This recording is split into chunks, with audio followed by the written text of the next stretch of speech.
आप इस समय मौका वारदात पे मौजूद हैं वहाँ पे। यहाँ पे ये पता लगा है कि OTT सीरीज डेक्स्टर सीरीज देखते थे, ये देखते थे, और अभी अभी ये भी आया है कि उन्होंने ही हैज़ एक्सेप्टेड, आफ्ताब ने एक्सेप्ट कर लिया है कि उन्होंने ये क्राइम कमिट किया है। अमित,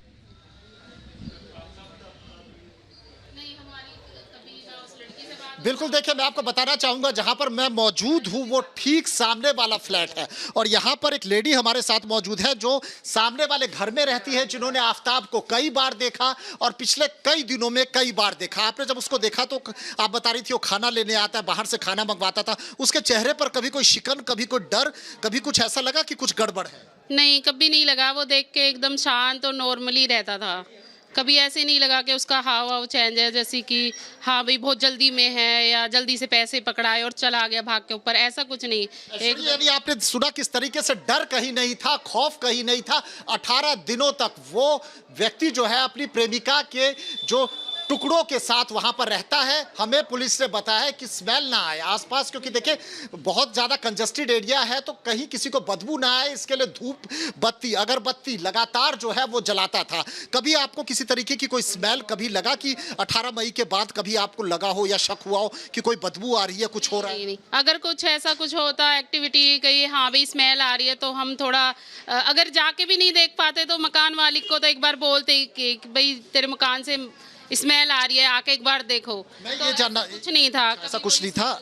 मुझे बताइए कि क्या 15 तारीख से 18 तारीख के बीच में और 18 तारीख को जिस रात हत्या हुई, क्या कोई चीखने चिल्लाने, क्योंकि सबसे नजदीक आपका घर है, बिल्कुल सामने आपका घर है, किसी तरीके का कोई आपने मूवमेंट देखा, किसी को आते हुए देखा, किसी को जाते हुए, या कोई शोर शराबा? नहीं, मैंने कुछ नहीं देखा है। मतलब मुझे नहीं पता क्या था क्या नहीं। मेरी ड्यूटी नाइट शिफ्ट चल रही थी, तो मैंने आपके परिवार में किसी ने कुछ बोला हो कि यहाँ पर चीखने चिल्लाने की आवाजें आती हैं, लड़ाई झगड़े होते हैं, किसी ने सुना हो? एक दो बार मेरी बेटी ने झगड़ा सुना है कि आवाज़ आई, झगड़े की आवाज़ आ रही है, और एक दो बार मेरी सास ने भी चिल्लाने की, झगड़े की आवाज़ वगैरह सुनी थी। तो पुलिस ने क्या आप लोगों से कोई पूछताछ की? आपको कब पता लगा कि यहाँ पर हत्या हो गई है, वो भी इतनी बेरहमी से मार दिया गया?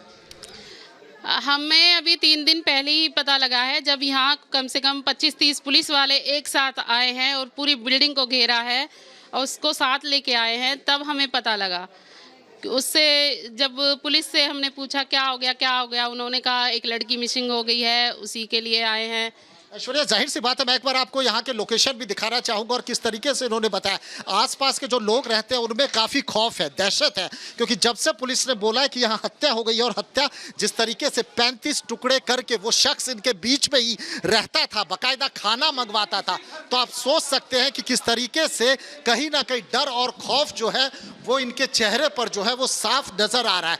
मैं आपको उस फ्लैट की तरफ भी लेके जा रहा हूँ। ये फर्स्ट फ्लोर वाला फ्लैट है, जहाँ पर हम लोग खड़े थे वो सामने वाला फ्लैट था, और यहाँ पर मैं आपको दिखाना चाहता हूँ कि किस तरीके से ये फ्लैट है, और इस फ्लैट पर फिलहाल ताला देख सकते हैं, यहाँ पर जो है वो ताला लगा हुआ है, और इसी फ्लैट में वो रहता था। कमरे की जो हालत है उस पे उसके कपड़े जो हैं, लड़के के कपड़े जो हैं वो यहाँ पर जो हैं वो डले हुए, यानी कि कपड़े उसने धोए थे, बाकायदा सूखने के लिए दिए, और वो आराम से यहाँ पर जो अपनी ज़िंदगी है वो यहाँ पर व्यतीत कर रहा था, बाकायदा ऑफिस जाता था। और 18 दिनों तक जब उसने उसके टुकड़ों को, बॉडी के टुकड़ों को ठिकाने लगाया, उसके बाद उसे लगा पुलिस उस तक कभी पहुँच नहीं पाएगी।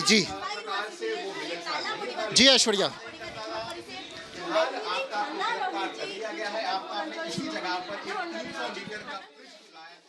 हम सहयोगी मौजूद हैं इस वक्त। बड़ी खबर पर आपको सबसे बड़ी टीम जानकारी दे रही है। हमारे सहयोगी मृदुल इस वक्त महरौली के जंगलों में पहुंचे हुए हैं, जहां पर शव के टुकड़ों को फेंका गया था। मृदुल, क्या चल रहा है इस वक्त? क्या कोई सर्च पार्टी वहां पर मौजूद है? बिल्कुल, देखिए सुजाता, सबसे बड़ी बात तो यह है कि एफएसएल की टीम के सामने चुनौती है कि 5 महीने बाद क्या वो शव के टुकड़े मिलेंगे, क्योंकि आप देखिए यहाँ पर जहां तक मैं नजर दौड़ा रहा हूँ, असामाजिक तत्वों का जमावड़ा यहाँ पर लगा रहता है, और जहां जहां से इस वक्त मैंने अंदर आने की कोशिश की है सुजाता, आप समझिए कि जंगल में वही लोग मौजूद रहते हैं जो यहाँ पर कोई गलत काम के लिए आते हैं। आप देखिए जैसे जैसे हम नीचे जाते जाते हैं वैसे वैसे जंगल और ज्यादा घना होता जाता है, और कुछ आसपास की अगर नजर दौड़ाई जाए तो देखिए यहाँ पर बहुत सारी चीजें पड़ी हुई है। एक आरी भी यहाँ पर इस समय मुझे दिख रही है। ये हो सकता है, देखिए यहाँ पर असामाजिक तत्व आते हैं सुजाता, कोई बड़ी बात नहीं है कि कहां पर इसे फेंका गया हो, लेकिन ये जो चीजें हैं ये वाकई बताती हैं कि जंगल को उसने इसलिए चुना ताकि एक एक सबूत को मिटा दिया जाए, एक एक सबूत को नेस्ते नाबूद कर दिया जाए। और इस घने जंगल में उसने अपनी कहानी को खत्म करने की कोशिश की, उन 35 टुकड़ों को फेंकने की कोशिश की। कई जगह पर हम जाते हैं तो कुछ जला हुआ नजर आता है, ये नाला हमें दिखाई देता है और जंगल इतना घना है। मैं इधर से भी कहूंगा महेंद्र, आप इधर से भी दिखाने की कोशिश करें कि जितना नीचे आप जाते जाएंगे, जितना नीचे आप जाने की कोशिश करेंगे उतनी गहराई में आप जा सकते हैं। और ये बहुत ज्यादा दूर नहीं है सड़क से, अगर मैं कहूं तो करीब 100 मीटर या 200 मीटर की दूरी होगी।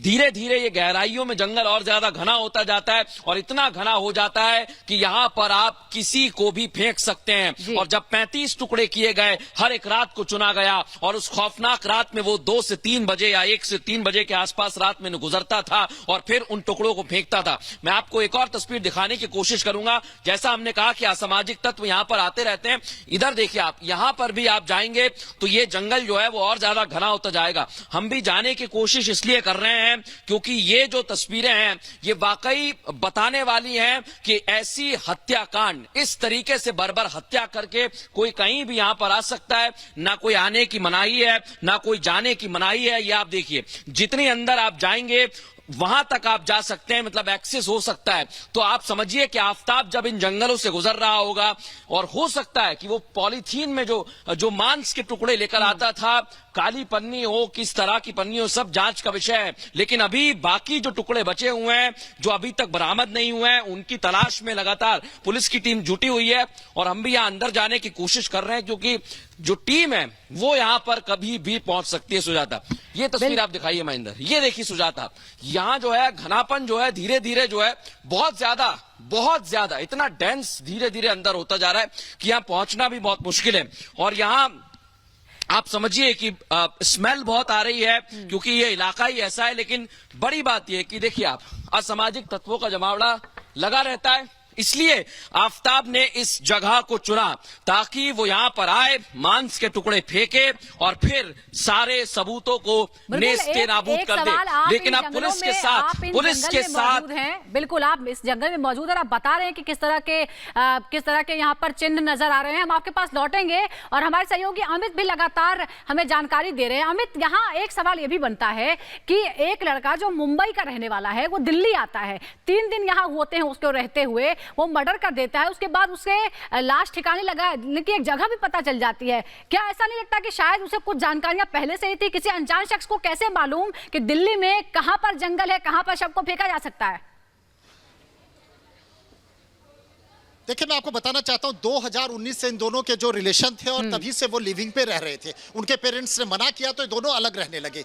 दिल्ली आने से पहले ये 10 दिन के लिए हिमाचल जाते हैं, बाकायदा हिमाचल में छुट्टियां जो है वहां पर व्यतीत करते हैं, एक दूसरे के साथ अच्छा समय बिताते हैं। उसके बाद फिर ये दिल्ली आते हैं और हिमाचल जाने से पहले बसई और नया बाजार जो महाराष्ट्र में है, नया गाँव, वहां पर भी ये लोग काफी समय तक रहते हैं। ऐसे में अब दिल्ली क्यों चुना गया और दिल्ली का ऐसा इलाका क्यों चुना गया जिसके आसपास छतरपुर की पहाड़ी है? ये मैं आपको इस इलाके के बारे में बताना चाहता हूँ। छतरपुर की पहाड़ी के गली नंबर 1 है और इसके आसपास की अगर हम बात करें तो यहाँ पर जंगल है और उन जंगलों में जो है कोई आता जाता नहीं है। अब ऐसे में क्या उसे इस इलाके की जानकारी थी? क्या सोची समझी साजिश के तहत जो है बाकायदा जो श्रद्धा को यहाँ पर लाया जाता है और उसे मारा जाता है, उसके बाद एक फ्रिज खरीदा जाता है, हथियार खरीदा जाता है, वो तेज धारदार हथियार से उसके 35 टुकड़े किए जाते हैं, बाकायदा घर के अंदर धूप बत्ती और अगरबत्ती लगातार वो जलाकर रखता है ताकि किसी को स्मेल नहीं है। फ्रिज के अंदर बॉडी को रखता है और एक एक करके 18 दिनों तक, सोचिए, वो यहीं पर